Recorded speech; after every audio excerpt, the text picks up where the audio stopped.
you should be chorusing.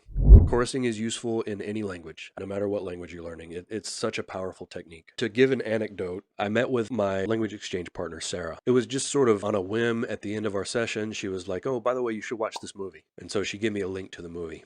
And it's funny because she gave it to me thinking I would have no trouble watching it and I would think it was a funny movie and whatnot. And after like 10 minutes of watching it, I was just like, and I was fairly fluent by this time, and I had a good pronunciation, but it was my Chinese was very textbooky. It was not like a local, Taiwanese person. And this movie she sent me was about these Taiwanese high school kids. Couldn't understand half of what they were saying, and at first I gave up and just was okay. I'm not going to watch this movie.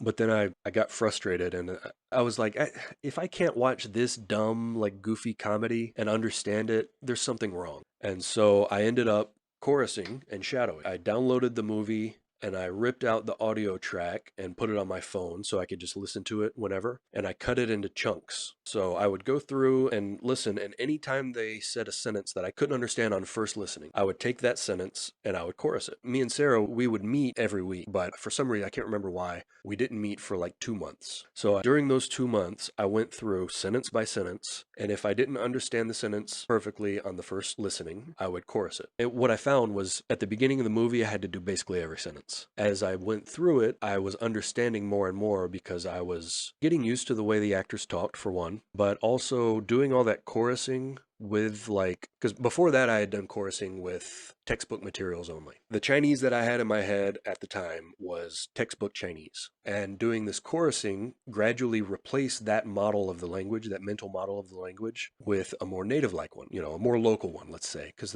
obviously the textbook stuff is native too, but it's not everyday local, native speech. It's textbook speech. It's trying to be as correct and proper as possible. And the next time I met Sarah, we started talking, and she stopped me after just a few minutes and she goes, oh my God, what did you do to your Chinese? And I actually kind of panicked when she said that because, I'm thinking, oh no, did I mess something up? And so I said, what do you mean? What do you mean? What did I do to my Chinese? And she goes, it's so much better than it was 2 months ago. Your accent is better. My speech was flowing a lot better. I was using more native-like structures. So chorusing, I initially thought of it as just a pronunciation tool, but it turns out it can really help you with fluency. It can help you with listening comprehension. It can help you with just all kinds of stuff.